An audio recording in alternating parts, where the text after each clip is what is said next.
I met Tiger when I think it was 15. Tiger Woods? Yeah. Okay. Just drop that in, Tiger. Casually. Yeah.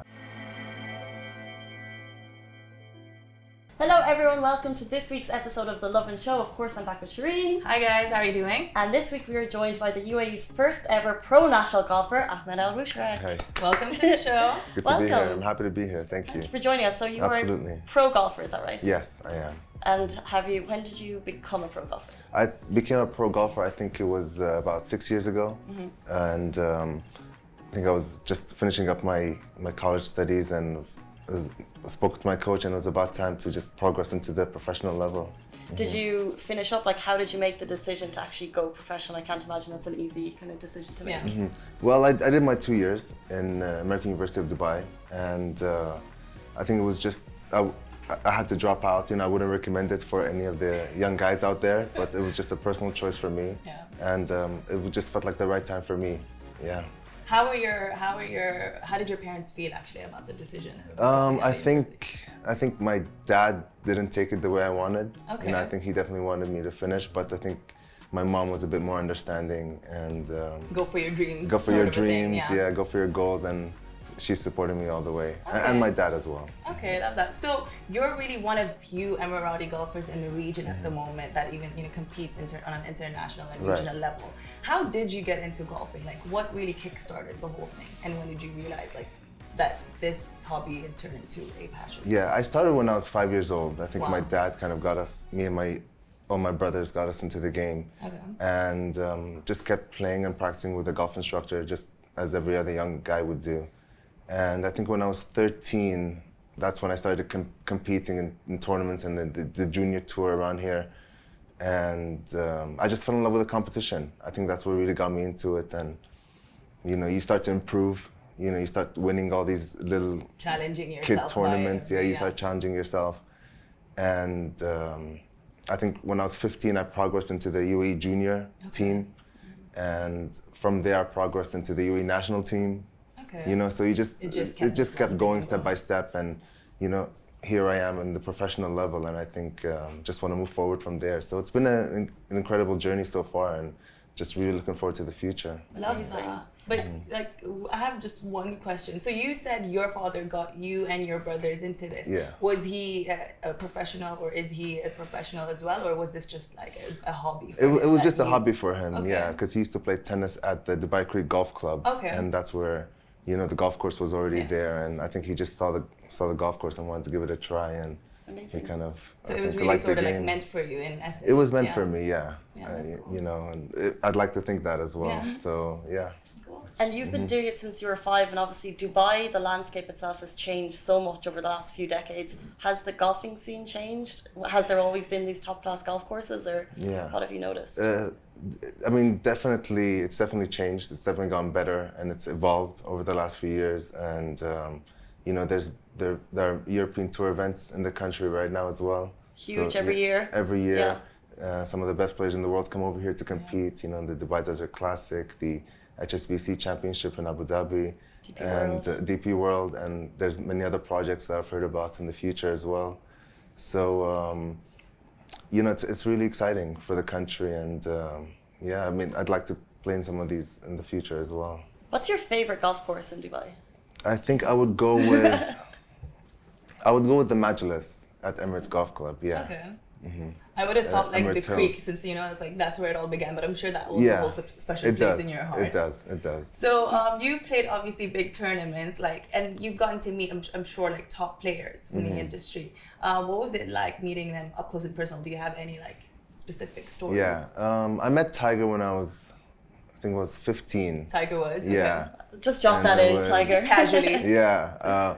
It was just a brief moment, I mean, I just hit a couple of balls and he was there at a clinic. Okay. So we didn't really spend as much time together as we did. But I'd like to just play golf with him and just tell him, hey, it's good to meet you. You kind of inspired me to play golf. So, because he did, when I was really young, I grew up watching all of his videos and all of his championships and things like that. So he definitely had that influence, and as he did for golf in general. Yeah. So.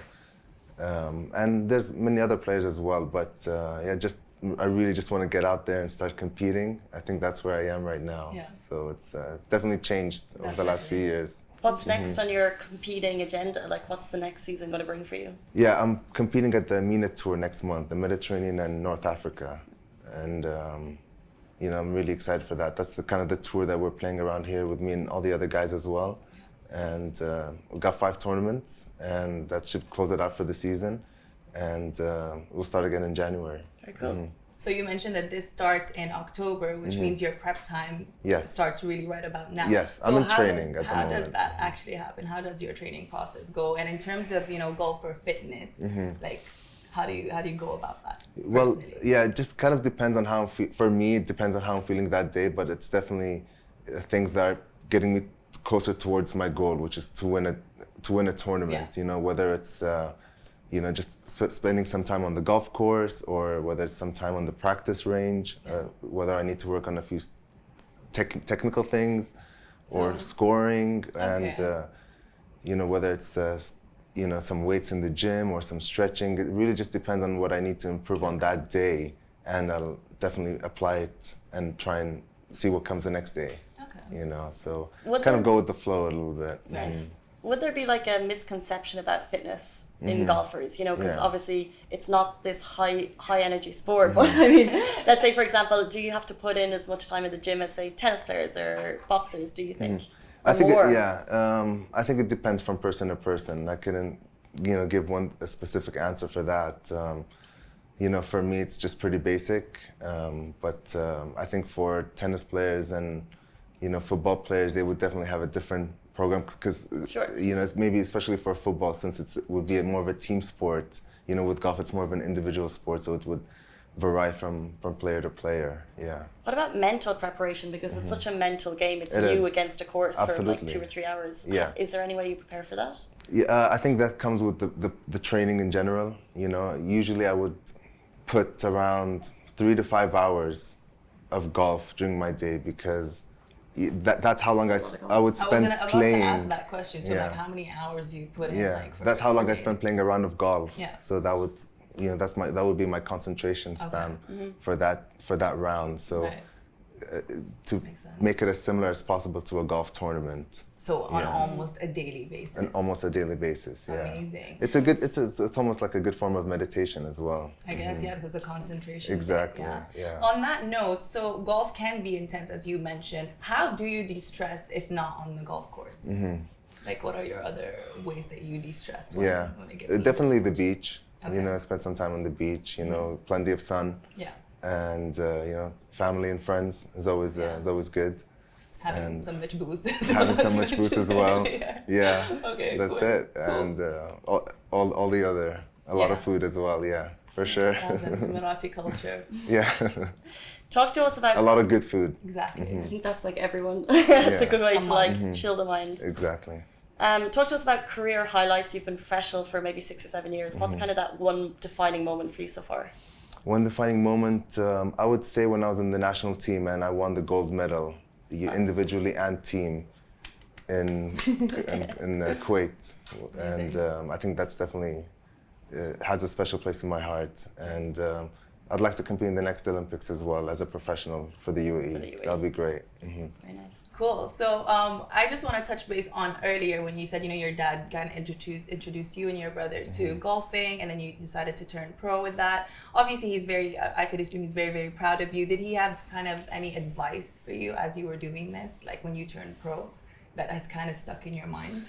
I think he just said, play like you're practicing. I think that when I was playing the Abu Dhabi Championship. So not too serious. Not too serious, just play as if you're practicing and put your heart into it, as you said. And you know, maybe that can work in the future. Fair. Yeah. And do you have any advice for anybody young, you know, Emirati or anyone in the region that hopes to become, you know, professional golfers one day? Just keep going. Just keep going. Yeah. Okay, and that is it for this segment. We will now introduce you to the Tell Us What You Really Think segment, which I kind of told you about earlier, which is basically, we will each give you a statement, so you'll either agree or oppose that with a quick brief thought. An honest answer. An honest answer. So these may sound like positive or negative, but we want an honest thought. Yes. Do you want to start, Case? All right. So it's true or false? In a sense, but right. then you explain why or why not. Got it. And Yeah. quick. What comes All out? right. So number 1, Tiger Woods is the greatest golfer of all time. No. What? After all of that, oh my God, he has inspired me. Okay, why is that? There's many. Okay. Yeah, and there's different generations, so you wouldn't be able to put that. Fair. It would be Yeah. like a disrespect to all the other ones. Absolutely, that have yeah. come prior. Could you give us a Yeah. 2 or 3 that you kind of look up to? I would say Jack Nicklaus, Gary Player, and Arnold Palmer. Those were like the 3, legendary players from the past. So yeah. Fair. But what Tiger Woods is like, still to mention, he is a Revolutionary in his own absolutely, sense. and he will be one of the greatest Yeah. of all time, no doubt about No that. doubt. One of the greatest. Did you hear that?